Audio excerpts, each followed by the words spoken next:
Welcome everybody to Extreme Off-Road Silly Bills, and today we're dealing with the 2017 Honda NSX. Now this has 1014 horsepower, 933 pounds-feet of torque from its 3.5 litre twin turbocharged V6 plus 3 electric motors, and the car itself now weighs 3014 pounds.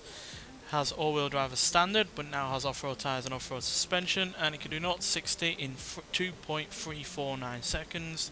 0 to 100 in 4.431 seconds, and going to a top speed of 231 miles an hour. So yeah, we've not had all that many hybrid cars on this series. I'm pretty much sure this is the first, though obviously we've also had the electric Volkswagen I.D on this series before, which did really rather well.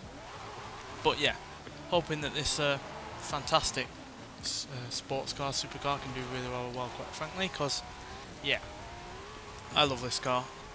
I'm just going to say it, I love it. I know it's not the quickest thing, one of the quickest cars in its class in stock form or anything like that, but there's just got so much personality to it, and it's such a good, fun car to drive that I don't really care.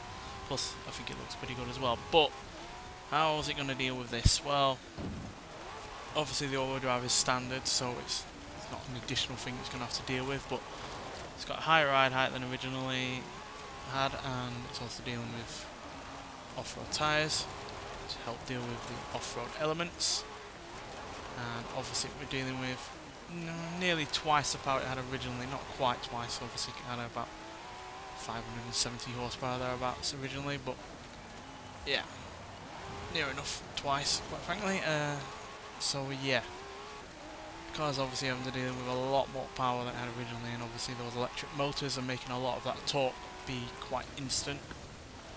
So the tyres are having to deal with less grip on the road, slightly more grip in terms of the tyres, but a lot more power in the process. So yeah, that's why we're kind of struggling for grip at the moment.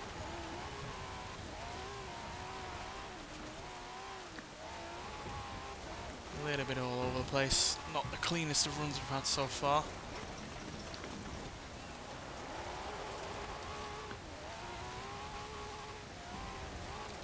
Rev limiter action there, that just shows again how little traction there is with this car.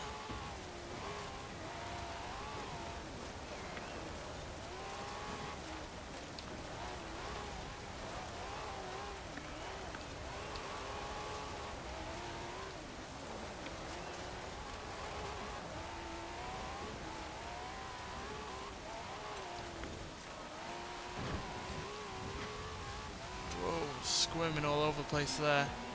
Not the fastest across the finish line, unfortunately, because we were squirming a little bit to get that power down. And yeah, it's one of the more disappointing vehicles we've had on this series at 2 minutes 11.492. Whereas obviously the all-electric Volkswagen I.D managed it in 2 minutes 4 seconds, .117. So yeah, good, nearly 9 seconds slower than, well, nearly 7 seconds slower than the Volkswagen there, and yes, far slower than the Porsche Panamera Turbo from the previous episode as well, which yeah, was hardly the most impressive of vehicles. And yeah, that time means we are slightly ahead of the Bentley 8 litre and the Ariel Nomad, as well as the Cadillac Eldorado and the Ford Transit from 1965.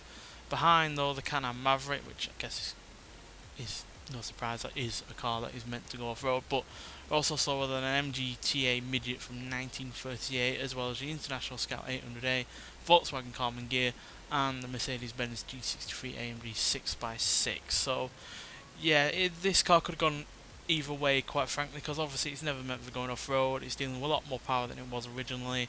So yeah, it's got those elements going against it. So yeah, it all came down to whether or not it was going to have the kind of grip to deal with not just the off-road conditions, but also the extra power. And unfortunately it didn't. As you saw, it was squirming all over the place.